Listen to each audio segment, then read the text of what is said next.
And it's great to talk to you both. I remember we first talked season one. Kelsey, I just talked to you for Don't Move, so it's always good to talk to you no matter what we're doing. Oh Um, my God. Well, thanks you for know, not getting sick of me. no. I'm a fan whether you're paralyzed or you're running around doing stuff on a horse, so that's fine either way. Bless you. I will go into this though. So of course, the first season we talked a lot about, in a Sheridan universe, who's going to survive. So first and foremost, you're here. You made it many seasons, so congratulations there.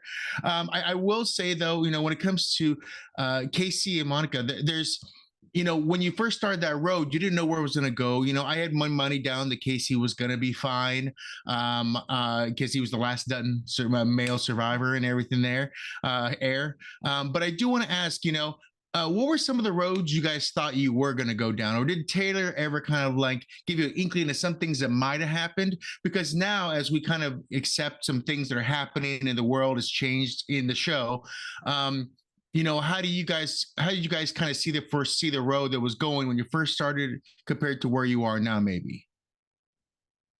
It's an interesting question. Yeah, I think Taylor, for me personally, didn't want to let me know much. And he told me that right off the bat. He's like, I don't want you to know how this ends. I know how it ends. I don't know how it's gonna get there, but I know exactly how this ends, and I don't want you to know.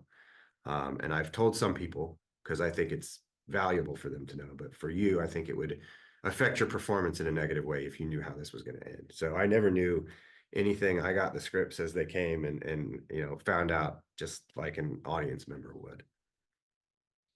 Do you know for a fact that this is the way he wanted it to end as well? Because I mean, some things have happened to have changed some of the ways it could have gone. So, do you know? Has he said this is still the way he wants it to end? Absolutely, yeah. He got the ending that he always had in his head. Yeah.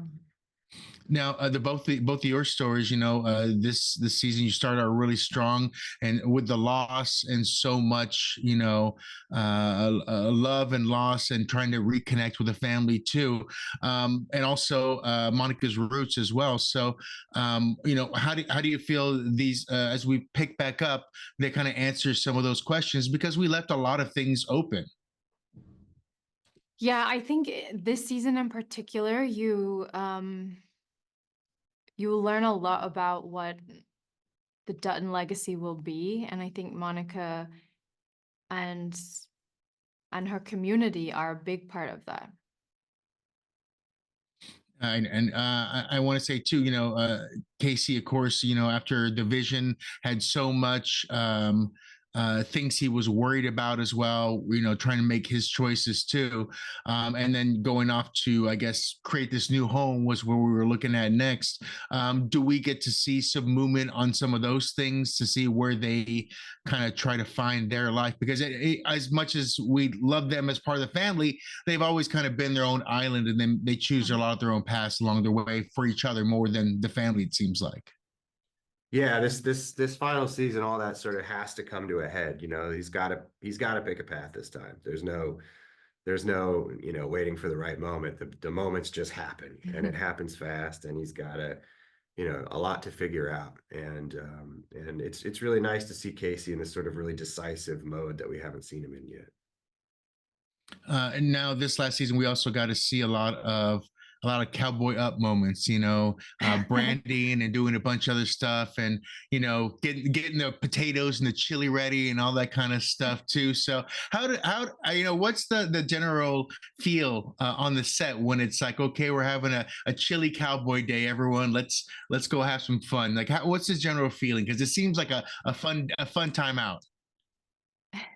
Those are the best days, I think. Yeah, it's usually when it's like 107. Yeah, they definitely pick the hottest days of the year to have those days. I don't know why. Like we're eating chili when it's sweltering outside. But yeah, whenever we're at the ranch and everyone's there, those are some really good days. And nights this year, there was a lot of night shoots that were everyone together. Really and fun.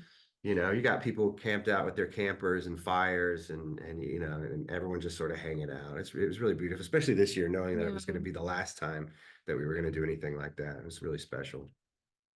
Very cool. Well, I want to thank you both. It was just such a great time. Like I said, from the beginning to now, so happy to kind of follow along with these stories. And I hope everyone in your worlds is happy and healthy, and we get to see more fun stuff from both of you. So. Thank you, you too. Thank you so much.